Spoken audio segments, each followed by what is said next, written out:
Welcome everybody to episode number 10 of the Scholastic Sitdown podcast. I'm Dylan Ward. This is my co-host Luke Jordan, and we've got a very special episode today. We're live, at least hopefully live, if you're watching it right now. And yes, you are. We just got confirmation that we are live, so we figured it out. But we're right here at Centennial Ice Rink, moments before the North-South game of 2024. And we're going to start off with our guests here. We've got Glenbrook South alum Zach Freemuth and Glenbrook North alum Owen Just. Boys, good to have you on the podcast. And we already took one take of this, but I'm going to ask you the same question, starting with you, Owen. What has been your favorite memory from this particular North-South game and just kind of the atmosphere that it brings? My obvious answer would be I want to say I got stubbed, but can't say that. My guys last year avenged me. Shout out to them. Looking to extend the streak to 2 this year. But my favorite memory is just the energy of the rink, the energy of the vibes that this game brings. I mean, I remember showing up super early and just feeling people already crowding outside. And the second you step on the ice, there truly is nothing like it. I mean, the environment I hear, my fans going crazy. It brings the community together every day. Yeah, I couldn't have said it better myself. I just want to start off by saying thank you guys for having us. It's an honor to be here. But I think it's just the community that comes together for this game. You know, it's an annual tradition here between the Glenbrooks. People lining up outside before the game, raising money for charity before the game. And, it's a tradition as old as time. I've come to the game every year, even before I was playing GBS. I'm sure Owen did the same. You dreamed of being in the moment and walking out of the locker room, just feeling the energy in the stadium before you even hit the ice. It's a feeling unlike any other. You guys talk about how it's a different feeling. Of course, it is still just a game. Are there any rituals that change of yours or of the teams when it comes to a much bigger game like this one? I don't like to change my routine. I think, as you said, it is just a game. 2 points are on the line, so I don't change anything because I like to stay in the mindset that I have for every game. I know a lot of guys like to get here super early, like to over-prepare, but I mean, everyone's different, right? So if that works for them, that's great. It doesn't necessarily work for me. So I got here at the same time I always did and warmed up the same way I always did. I wish I could say that I took the same pregame, but I don't. I'm a super superstitious guy. I remember getting my pregame meal with the boys. We definitely did that before, and then I would show up to the rink probably 3 hours early, and just the thoughts through my head through those 3 hours was just constant. Like, this game was my life, literally. And the energy, nothing, like I said before, there's truly nothing like it. Well, for a lot of these guys, the hockey career ends at high school graduation, but with a couple of players next to us of your skill caliber, you guys are still playing hockey. You're playing for the Texas Longhorns ACHA team, and you're playing for the Northern Cyclones junior hockey. I'll start with you, Owen. How is, what did you take away from high school hockey and the SHL and what you do now, and also just in general, how are things going in your season? My season's been good. Appreciate you asking. Just things I've took away from the SHL, the competition itself is top tier. I mean, I saw you guys just had that showcase, unbelievable representation against the rest of the country, and that's no surprise to me. I'm playing against the rest of the country right now, and Illinois really does have the talent. The competition, the coaches, everything, the energy. Playing for Texas has been unbelievable. I get to represent a logo that doesn't have a real hockey team, but we do so much for the school. We raise so much money for the school. We bring so much attention to the school, and we're growing the hockey team as a whole, so it's super fun to be a part of it. How about you? Yeah, I second that. I think playing for your high school is it's the greatest thing you can do because, you're representing a school, you're representing your community, and with that, there comes leadership, and you learn to be a leader. Learn to wear the C on your chest and to lead a group of guys. I think that's so valuable. My season's been going well as well. It's been an adjustment going from high school hockey to junior hockey. It doesn't happen often, so the speed is definitely picked up and the goalies are a lot better, but I've had a ton of fun, and I'm looking forward to seeing where it takes me. Well, you guys are both taking different avenues to eventually going into your careers. What is the after college or after juniors plans for both of you guys? Honestly, so undetermined. I really do love playing hockey. It's something that wasn't ready to give up after high school. I'm sure many guys aren't, but after college, I really don't know what that consists of. I'm looking forward to just competing, hopefully for a national championship with Texas in the next few years, and bringing more attention to Austin after that. Whatever it takes, however I can keep playing, I'm open to that. Yeah, I'm just looking to play for as long as I can. If I can get a college offer, whether D3 or D1, I'd be happy to play wherever. I just really want to play for as long as I can, and if I end up at the club level, I'm happy with that too. Just love the game of hockey, as Owen said. Well, today's matchup is the same coaching matchup that you guys have been used to, and for lots of years, of course, your former coach Jim Philbin, your former coach Evan Polakidis, still active here in the hockey community. What's I don't know, I guess one thing that you took away from your coach and something that just kind of stuck with you, I guess. Starting with you. I took so much away from Coach Philbin. It's hard to think of one thing. Tremendous leader. Both Coach Polakidis and Coach Philbin were tremendous leaders. Just how he came about this game. Like, everyone's always so nervous before this game, and I feel like he does a great job calming the guys, making sure they know, this is 2 points. We're out there to get 2 points. Keep it within. He'd love to say keep it within the glass, and I think that's so important. Don't worry about what's going on outside the glass. Don't worry about anyone else that's in the stadium.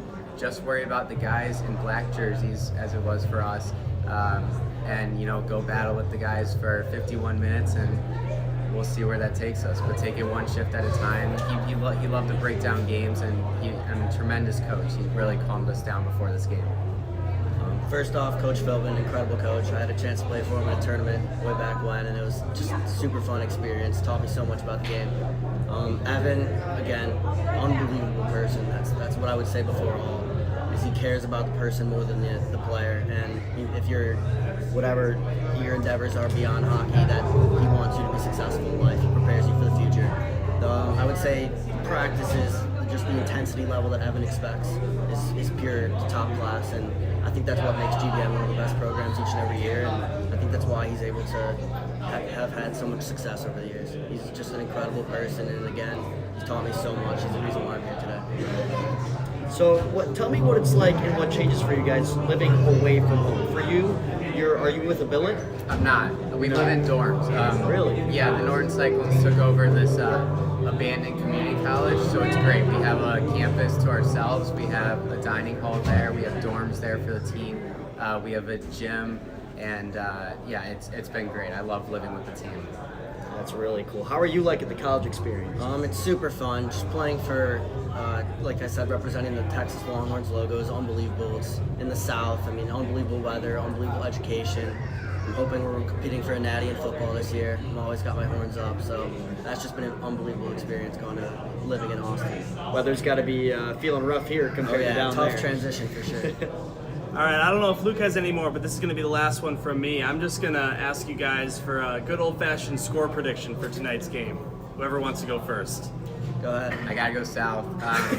I've seen the numbers Raderman's been putting up, so I think it's going to be a low-scoring game, but I'm going to go 3-1 GBS. We had an empty netter late. Interesting. I think it's disrespectful that you even put up a number on Raderman in the first place. He's the best goaltender in the state. That's my guy, 100%. GBS ranked 3 or 4-0. I'm going to go 4-0. Well, they do have 3 consecutive shutouts in SHL play, which is incredible. Anything else from you, Luke? No, I think we should cap it off on that note, honestly. All right, sounds good. Well, boys, thank you so much for joining us. Thank you for having us. Thank you so much for having us on. I really appreciate it. Exactly. Owen Just, Zach Freemuth, as we'll continue on here with the podcast. Thanks again, guys. Of course. See you out there. But not out there. Yeah. Unless coach needs it. You Yeah, guys need exactly. to get dressed or anything. But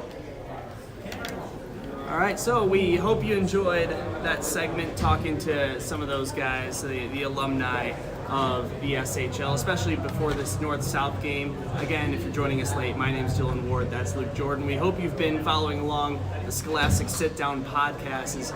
We're really excited to be here live with you for this one, live from the Lobby of Centennial Ice Rink, where this game's going to happen in just about an hour or so.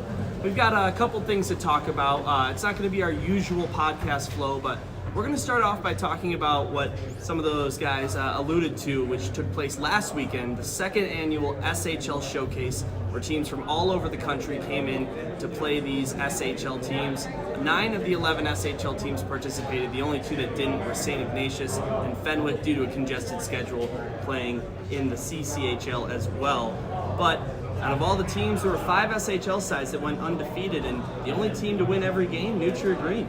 Yeah, not shocking. This is a team that went 4-0-0, 25 goals through 4 games. That is a ridiculous number. And also only allowing 4 goals over 4 games. Both sides of New Trier just happened to have sparked at the same time. It looks like we were seeing arguably some of the best hockey they've been playing all year, showcasing the talent here in Illinois against a bunch of great teams from outside this state. But boy, when they fare against a team like the Trevians, things were tough. Yeah, and that's kind of your welcome to the Illinois realm of high school hockey if you're playing New Trier. But last year we saw a little bit more success from the out-of-state teams than we did this year. Only 5 wins across the 33 games. There were actually 8 ties. As a matter of fact, the first 6 games on Sunday were all ties, which is kind of incredible. The one team that kind of shocked me, Norwich Free Academy, a national powerhouse, they came into the showcase last year with a record of 3-0-1. They were undefeated, the only out-of-state team to go undefeated. But they finished 1-3 this year, dropping games to Glenbrook South, New Trier Green, and I might need to check on that one other. No, they beat St. Viator. That was their one win. Then they tied against another team. I guess it was York, 4-4. So that was kind of interesting. That team was in nationals last year and handled New Trier Green in that tournament. So a little bit of a different roster for them, perhaps. Yeah, and you know what? I thought they were still impressive. They put up arguably some of the best score lines. We talk in general how there were only 5 wins out of all these teams that were outside the state. They get one of them, and they were playing some really tough competition. You talk about how they lost to New Trier. GBS, honestly, one of my games that I highlighted, GBS beating Norwich Free 4-2 in a game that many would think, with the way Norwich Free came in from last year, that they would win. I just think in general, we talk about how there's so much parity in the Scholastic Hockey League this year. I think it's just because everybody got better, and this is such clear-cut evidence of that. Well, you want to talk about parity. One of my favorite things is the circle of suck, if you know what I'm talking about, where say this team beat this team, who beat this team, who beat this team, so anyone could win. How about the team Gabriel Richard first taking down Glenbrook North 4-3 in the opening game of the tournament? You want to tell the people what happened next? Yeah, so they beat GBN 4-3. Later on, York plays them and beats them 8-0. I don't know how in the world those scores fare off in the same showcase, but I mean, that can just show you how good York can be with an 8-0 win against a team that was competitive with just about every other squadron in this showcase. The Dukes really made my eyes pop out with that final score when I was looking through them, Dylan. Yeah, 8-0, especially against a team that beat Glenbrook North, arguably the top team in the state right now. Again, we're moments away from the North-South game. You're watching this podcast on YouTube, but that game will be live on Marquee. Luke, any other notes about the showcase, or should we keep this show rolling here? Well, all I did was I put the 25-8 into a win percentage calculator. That's over 72% of the time the SHL victors. Big number. Hopefully it increases next year. And, big thanks to all the teams, taking their weekend, making their way out here for what was a fun weekend. And unfortunately for many of them, they didn't come out with a lot of wins, more losses than wins. But credit to them for coming out and showcasing some of the best talent we've seen from outside the state. So it was just really well run all around. I gotta ask you, is that a win percentage or a points percentage with the ties? Win percentage. Okay, wow. So yeah, I just put in, if you want to know the percentage of times that the SHL didn't lose, so win or tie, that was 28 out of the 33 games, 84%, round up to 85. That's pretty incredible, and these are not just, some measly teams that they found. These are top teams across the country that, win state championships in their respective states, have big rivalry games like this, play in the top leagues. So high school hockey in Illinois is booming. And you talk about the parity, any team can win on any given night. Every team in the SHL, no matter what their record is, if they play in the SHL, and they're just going to be a good team no matter what. Absolutely. All right, so we're going to move along to our next segment, which is previewing this weekend's tournament. So we had the showcase last weekend. We're going to have more chaos this weekend as plenty of SHL teams will be meeting up for the O'Grady Cup Thanksgiving Tournament, which is obviously hosted by Loyola Gold every year. Such a great event, and I always think about for these guys playing in the North-South game, whether you win or lose, your energy and adrenaline must just be completely drained. I don't know how these guys suit up for a Thanksgiving tournament after playing in a game like that. Yeah, I really don't understand either, but it almost can be used as a type of warm-up game for the tournament. Of course, this game is big, but you're talking about a weekend full of hockey. This is getting you conditioned and ready for it. So obviously, the focus and the spotlight is on the game now, but you're looking at this as an advantage potentially, as much as it could be a disadvantage. Like you talked about the adrenaline, but in my eyes, I see it as an advantage. You get this game, you get the nerves out, honestly. That's a big part. You have been waiting all season for a game like this. As soon as you go into the O'Grady games, no sweat to you, whether you're in the championship, semifinal, however it is, you've already gotten through all your nerves for the week. So, in my opinion, there are a few disadvantages, but I think GBN and GBS could be at advantage when it comes to Friday. I always kind of find it funny. They play here at Centennial Ice Rink for this game. Then also there's several games in the O'Grady tournament that take place right here. So I just think it's funny, as a Glenbrook South broadcaster, I'll come back here 2-3 days after the North-South game and broadcast a GBS game right here in this rink, and just the difference in atmosphere is incredible. I mean, there could be a lot of parents at the game, but if you've never been to this Glenbrook North, Glenbrook South game, you don't know what you're missing. So the format of the varsity tournament, 16 teams have been split into 4 groups, World Cup style. They'll play a round robin within their group, so that's 3 games guaranteed. And then the top seed of each group will clinch the group and the quarterfinals. So what we're going to do now is run through each of the groups, talk about some of those teams and some of the matchups that we're going to see out of them, and then we're each going to give our group winner prediction of who we think will be clinching the semifinals. And once we go through each group, then we'll each give our semifinal and final predictions. So we're going to start with Group A. This is Loyola's group. They are always in Group A, just as the host. That's how it's done. They're in a group with Maine Hockey Club, Bennett, and Carmel of the SHL. So only one SHL opponent for them in the group stage, but it is a team that beat them 6-1. Yeah, and you know what, Dylan? This is a pool that you would look at last year and say, wow, Loyola is going to run everybody's pockets. This year, it is way different. You're talking about a Bennett team that is within the top 10 state rankings, has beaten St. Ignatius in the CCHL play. Carmel has beaten Loyola, like you just said, and Maine has been making a name for themselves too. They have been tearing it up as of recent in the IHSHL West. This is what I have jotted down as my most exciting pool. Obviously, all of them are going to have some sort of excitement to it, but when you talk about levels, this one is going to be a fun one to watch, because if you think Loyola is going to win, you might be right. They are hypothetically the favorite. You would have to say Loyola's the favorite to win Pool A, but their chances compared to most years, with how increased this competition has gotten within this pool that they've constructed this year, it is going to be fun. So my favorite pool by a long distance too. I think this will be incredibly entertaining. The rest of the pools will be fun, but this one will be the most fun. Well, I'll go ahead and give my prediction for this pool, and I might think one thing. If I was a betting man, I might go the other way, but we're going to have a little fun here on the SHL Network Scholastic Sitdown podcast. I mean, hey, Carmel took down Loyola Gold 6-1, and that was in an SHL regular season game. It's not a tournament, not a throwaway. Those are games that you have to take seriously, and at the end of the day, Carmel came to play. I think that they're going to build some momentum off of that win. They're going to beat Loyola Gold in their group game, and that's going to give them some confidence to win against the other teams. I've got Carmel Catholic Corsairs coming out of Group A and making it to the semifinals. What say you?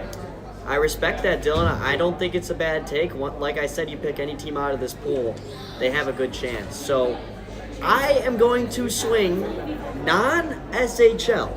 I'm not sure about it. I just have a feeling. I have this weird feeling. We look at last year where the championship was what? St. Viator and St. Ignatius, right? St. Ignatius. Yeah, Both of those teams took down New Trier and Loyola in the semis. We were all getting ready for a green gold championship game. Neither of them made it. Oh, they're getting let in here now, Dylan. It's gonna start getting rowdy in here, but oh yeah. Yeah, but you look at this, I think Bennett has a legitimate chance to win Pool A. I think that they're going to do it. It's going to come down to that Bennett-Loyola game, in my opinion, and with just how hot these Red Wings have been playing in the CCHL. Their power play unit, when we last checked, was averaging 2 power play goals a game, which is bizarre numbers. I think the Red Wings at least make it to the semifinal and clinch Pool A. All right, we're gonna move it along to Pool B, and we've got two SHL sides in this one. Glenbrook North, who we're about to see tonight, and the York Dukes. They're joined along with out of SHL opponents Providence, Catholic, Celtics, and the Chicago North Varsity 1 team. This is another interesting group, Luke, and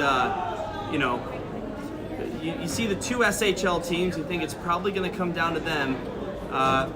What do you make of those 4 teams? I have nothing but respect for Providence Catholic and Chicago North.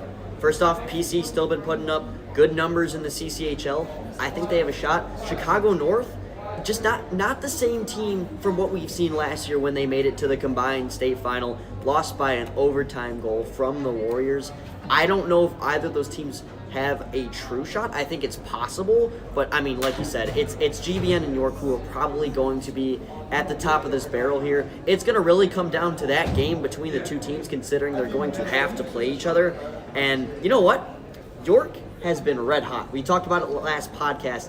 The week prior, before we recorded the last podcast, they were on a 4-game heater.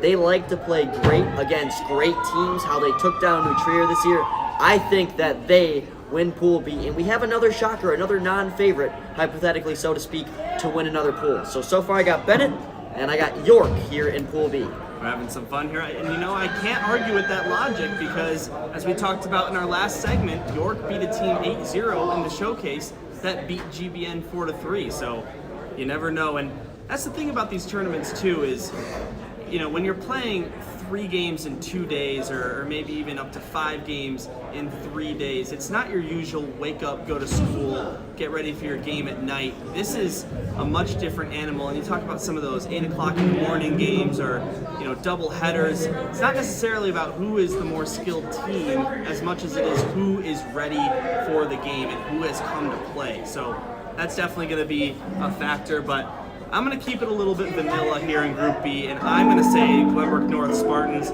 They're just too hot right now in the SHL, and they take this tournament pretty seriously, and I think that they're going to come out of this group as champions and advance to the semifinals as well. I do. I think that this game could be a huge predictor of that. If GBN blows the smoke off of the Titans tonight, then that could possibly lean my opinion towards GBN as well. So, you're kind of rolling the dice here with that pick, but I like it. These are pre-North-South predictions. Exactly. Keep that in mind. Notice that we're here before the game and not after. Yes. All right, we're moving on to Pool C here. We've got another pool with 2 SHL teams, New Trier Green and the Fenwick Friars. They're joined alongside the Evanston Wildcats and Brother Rice Crusaders. Evanston and Brother Rice, both teams that have, as of recent years, sort of been climbing the overall state rankings, not quite at the SHL level yet. What do you make of these 4 teams together? Yeah, you know what? I think it's going to be a very fun battle for second place. I think that they're all pretty deep ran teams, just like New Trier. I just don't know if they have the star power at the top. I for somebody who played against Evanston himself for the last 2 years on the Chiefs, they have a great defense, and that could be a deciding factor.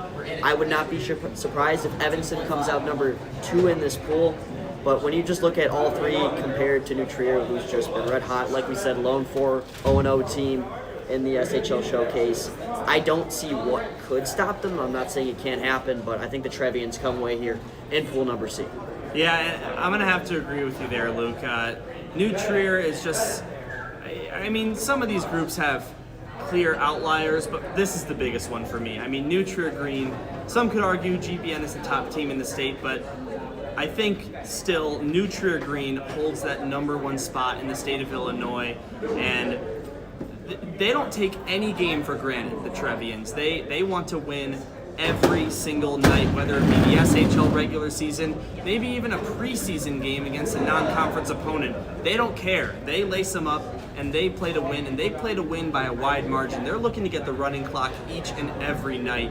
I don't see how New Trier doesn't come out of this group, especially after they had their hearts broken last year in the semifinals by St. Viator. You got to think that this tournament is one that they're going to take pretty seriously. And, you know, there's that extra level of their rivalry with Loyola, and Loyola being the host of the tournament. You know, I think there's some extra motivation there for New Trier to kind of show up and win the tournament hosted by their rivals. And you talk about how GBN has that number one spot in the state for some rankings. We haven't seen New Trier play GBN in a full game. I believe, we're 2 periods through their first game of the season before the game got suspended, and the Trevians were up 2-1. Correct me if I'm wrong. 2-1. So, with that logic, I would have to say New Trier still has it by a hair, but I also don't think they can be much more evenly matched. But you nailed it on the head there. I think New Trier still has a number one spot, and they'll be number one in Pool C. All right, wrapping it up with Pool D, we've got the other team involved in the game tonight, Glenbrook South, as one of 2 SHL teams in the group, along with the St. Ignatius Wolfpack.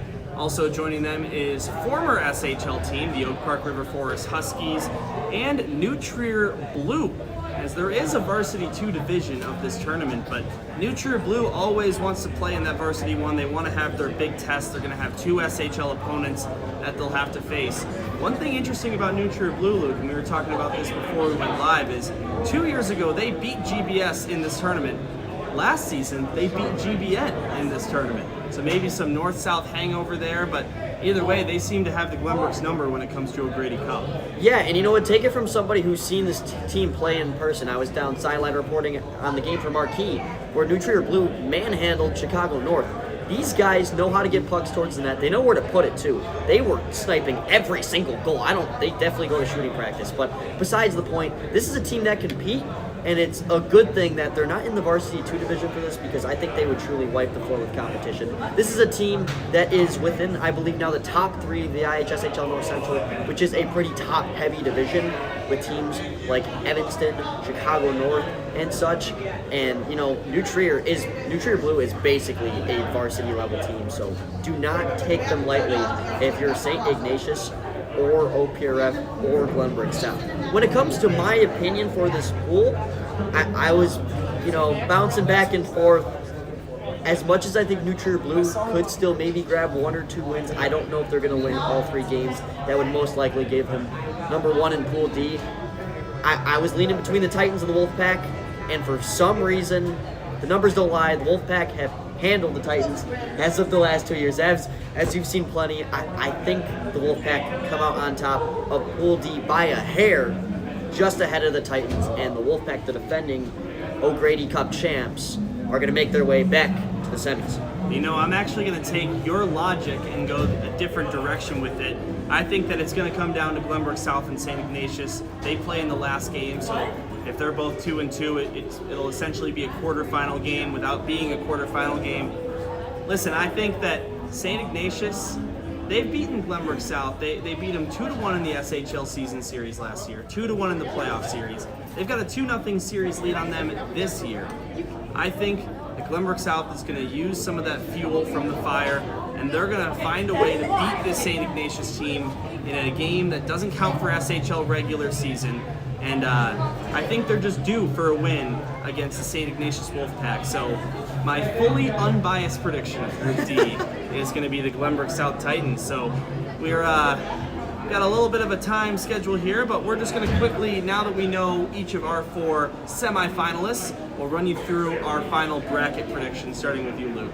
Well, so my logic would put seeding for New Trier being number 1, St. Ignatius being number 2, Bennett being number 3, and York being number 4. So that would match up New Trier and York, teams who have already met this season, already met in the last 2 state championships. They're very familiar with each other. Coach Charis, Coach Boeing, very familiar with each other. I don't see how New Trier doesn't get revenge here on York. York has beaten them already once this year, but Trevians, like we said, pretty red hot. York, red hot. It's going to come down to the wire. I don't think it is going to be a lopsided game, but, by a goal or 2, I'm having New Trier advance to the final.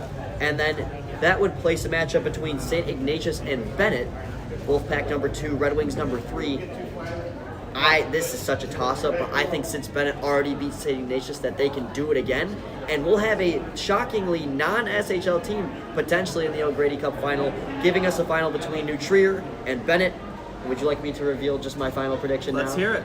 I mean, I got to lean Trevs on this one. I think New Trier is going to get the revenge on the tournament that they did not win last year. Trevian's on top in this tournament. All right, well, there you go. That's Luke's prediction. Now we'll look at mine. I had New Trier Green advancing. I'm going to go ahead and say they'll be the 1 seed. And then I'll say Carmel will be the 4th seed just because they're probably going to beat Loyola by 1. That goal differential tiebreaker will come into play. And that leaves Glenbrook North and Glenbrook South rematching in the semifinal as the 2 and 3 seed. I'll go ahead and give Glenbrook North the 2 seed because they've got a slightly easier group just by on paper.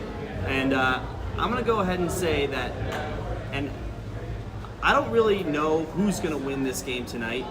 I have a really good feeling that if those two were to meet in O'Grady Cup, the opposite team that wins tonight would win that game. So I guess just for the moment, I'll say GBS wins tonight, and so I'll say GBN will take down GBS in the O'Grady Cup semifinal as the 2 seed.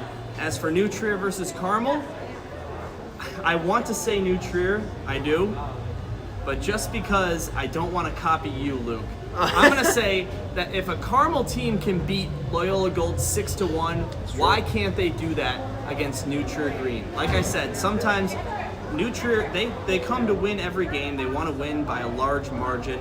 I think Carmel, if they can find a way to beat Loyola in Pool A, they're going to have a lot of momentum. And momentum, as you know very well, is a very real thing in hockey, whether it's in game, in tournament, in season. If you have it, you can ride it. So I think Carmel will pull the shocking upset of not only Loyola Gold in the pool stage, but of New Trier Green in the semifinal. And that gives us a championship game of Glenbrook North and Carmel Catholic. And if they can beat Loyola, Luke, and if they can beat New Trier, why not the Glenbrook North Spartans? I know it might be a little bit unlikely, but give me the Carmel Catholic Corsairs as your 2024 O'Grady Cup champions. I don't hate it, Dylan. You got to expect the unexpected in a tournament like this where we saw the unexpected unfold last year. So, if Carmel were to pull that off, I'm going to have Dylan in my ear saying, I told you so, but I'll respect it. So It's like I said, in these tournament games, they're not regular season. I'm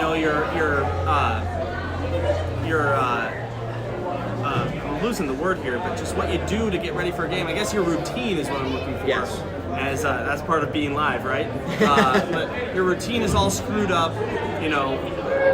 It's all about who is come to play on that given day, and I think that really Carmel or any other team can pull off some massive upsets in this tournament, and that's what makes Thanksgiving weekend so much fun. All right, we're going to move on to our final segment here. Just about 10 more minutes till we sign off.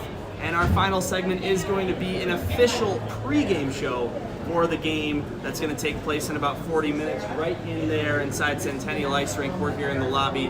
Glenbrook North and Glenbrook South, a Thanksgiving Eve tradition for many, many years that predate the SHL back when it was the Metro League.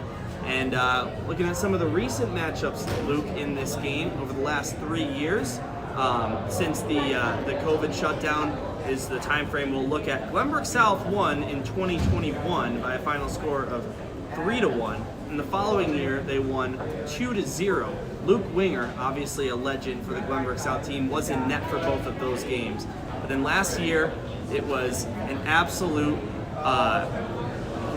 it was a cinematic experience. Yeah, cinematic experience. That's a good way to say it. It was a barn burner as Glenbrook South carried a 4-1 lead into the third period, and not just that, Luke, all the way to 10 minutes left in the third period, when Glenbrook North scored 3 unanswered goals to tie the game up and force overtime. And in that overtime period, if you haven't watched that game, go back and watch the last 10 seconds of overtime. Michael Raderman makes a spectacular save on the Glenbrook South Titans at the very end to force it into a shootout, and Ryan Sandler gets the eventual shootout winner. So, in the last 3 years, GBS 2-1, but Glenbrook North with the win in the last meeting here. Yeah, no, that was absolutely crazy. I wasn't here for that game. I was watching from home, and I was just on the edge of my seat that entire third period. I actually, and I'm sorry for revealing this, but I turned off the game for a little bit. When it was 4-1, I was like, wow, really? I think Max even said something on the broadcast that says, if you turned off this game early, you're regretting it now. Yeah, I especially had that, and I saw they eventually came back, flipped it on for overtime. Overtime happened, that crazy stop at the end. Don't even get me started. And then shootout. Everything just made it such an incredible game. That's just the magic of these games. Everything is different. That's why you get different outcomes like that. And I want to say I think everybody's being let in, so it's going to start getting rowdy in here. All right, well, we'll try and speak up a little bit, but breaking it down just via the numbers, Glenbrook North comes into the game 11-2-0, currently on a 3-game win streak in SHL play. All 3 of those wins shutouts, by the way.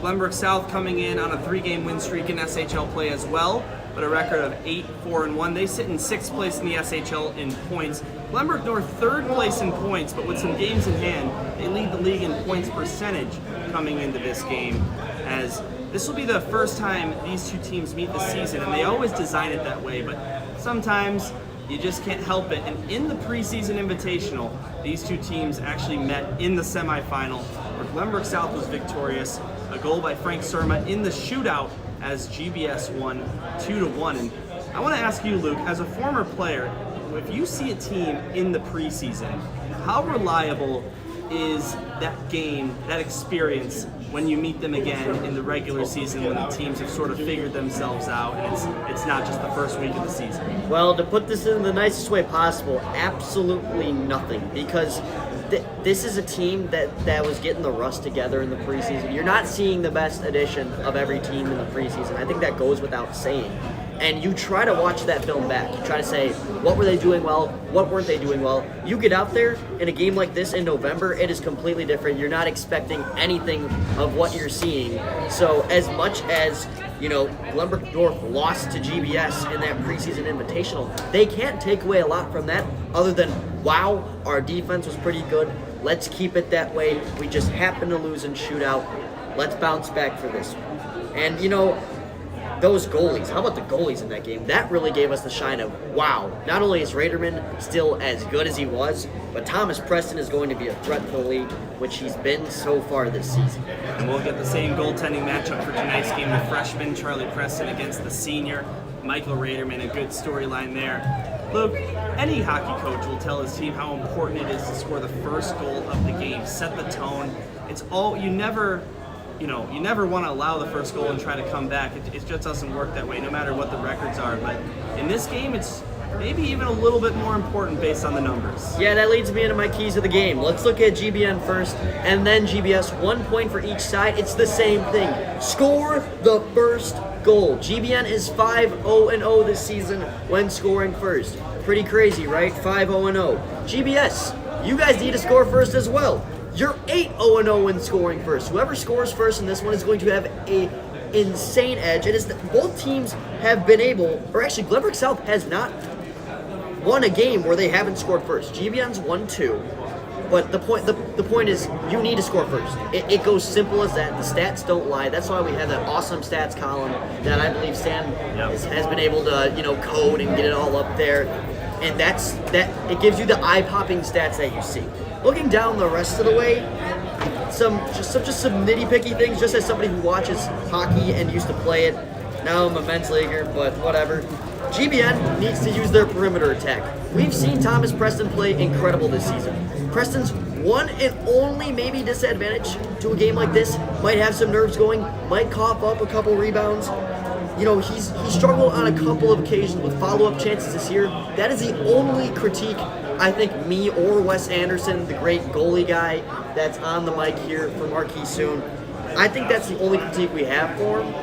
It's just that he needs to stay as composed as possible. It's going to be real tough in a barn like this. So get shots on Preston, cause rebounds, try to throw them off. They don't got to be the prettiest goals. My old coach Steve Krusch, shout out Krushy, he says, play mean potatoes hockey every minute.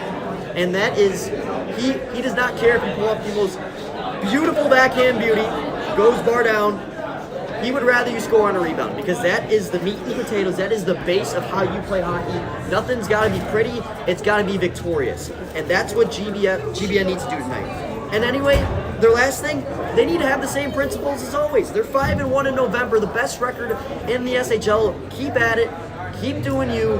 This is still a game worth 2 points in the SHL. It's worth a lot more when you go into the deep details. But in all reality, it is a game worth 2 points. GBN got to stick to their rhythm. They'll have a good chance of winning this one. And before we get to the conclusion, I have 2 things for GBS other than scoring points. Speed kills. Get Blake Hoffer involved. You were able to squeak out one against GBN last game in the preseason invitational, but Hoffer unable to find the back of the net. I think that could very much change today.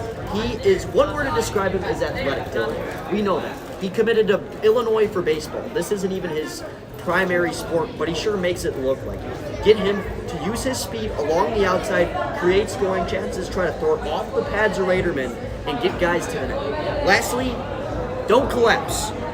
We all saw what happened last year, and that will sting you for eternity. Once you get up, if you get up, you keep your foot on the gas pedal the same way you've had it prior to the game, you finish it in that same fashion. So if both teams can do all that. What's up, fellas? Just come to say hi for a minute. We'll let you guys finish up, but I had to show up. It's YouTube Live. We love you guys. Tune in to Marquee. We're going in 30 minutes. 30 minutes away. Good luck, Max. But yeah, I mean, that's all I got. I really think this is going to be a great game, and whichever team can check all boxes is going to come away with the 2 points in this one. You know, in spite of Glenbrook North having a much better record, when these two teams meet on Thanksgiving Eve, it's all hands on deck. You never know what's going to happen. And one interesting thing that you talked about is at the end of the day, it is a regular season game. It's worth 2 points. It's going to have a playoff atmosphere, but it's not a playoff game. And we heard Zach Freeman talk about it when we had our guests on. Philbin likes to tell his boys, keep it in the glass. You know, the fans are going to be, you know, a big source of energy for the game. But you got to focus on the game. You know, for all those fans, it's their night to have fun. It's their night to party. For the players themselves, you have to stay concentrated on the game, stick to what you know, and just play 51 minutes of hockey like you would any other night, 9 o'clock p.m. in an away rink where there's no fans. You know, you just got to play your same game. Yeah, no, you kind of look at it like a school syllabus. This is not the final exam, but this is perhaps the midterm. It feels important, but in the end, it is just simply a test. That is quite literally what it is for both sides. Big crowd, big test. That's the way you got to look at it. It's important, but it still is going to weigh the same as all the other tests that you take throughout the year. So I don't know why I thought of it to be that way. Of course, my mind is on school even when I'm on Thanksgiving break, but it's a good relation. It is high school hockey after all, isn't it? That's gonna just about do it for our live episode of the Scholastic Sit-Down. We hope you enjoyed watching us live. Usually we're on Zoom, and not only are we live, Luke, but we're in person for the first time. yes, it's very nice not to talk over a screen. Yeah, that's definitely true. You get that half-second of delay as well. But do not forget, the North-South game is coming on in about 30 minutes. It starts at 6 o'clock, and the game will be broadcasted live exclusively on Marquee Sports Network, the same channel you go to watch the Cubs, the Sky, and the Chicago Red Stars as well. If you don't have Marquee or you can't watch it live, there will be a full replay uploaded to the SHL Network YouTube after 24 hours following the conclusion of this game. But don't forget, live, Marquee exclusive, as we already had the New Trier Blue versus is it Chicago North? Yep, Chicago game North. on Marquee, but for the first time, SHL hockey live on cable TV. Luke, do you have any final thoughts? You better get here or you better watch online, because don't do what I did last year, not watch the entire game, because you will have regrets. So we'll see y'all online. Join the broadcast. It is going to be, like we said earlier, a cinematic experience. All right, well, that's Luke Jordan. I'm Dylan Ward saying thank you for tuning in to the Scholastic Sit Down. We'll be back to our regular recorded episodes every Tuesday from here on out for the rest of the season. We might have another live one here and there, and then who knows what happens. But for next week, for episode 11, just join us on our YouTube as you have been all season long. Thank you again all for tuning in to this podcast / pregame show for the North-South game as Sam Schwartz gives us a funny look up there in the corner as we're finishing up our outro. And we'll see you on Marquee in just about 30 minutes here. Thanks so much.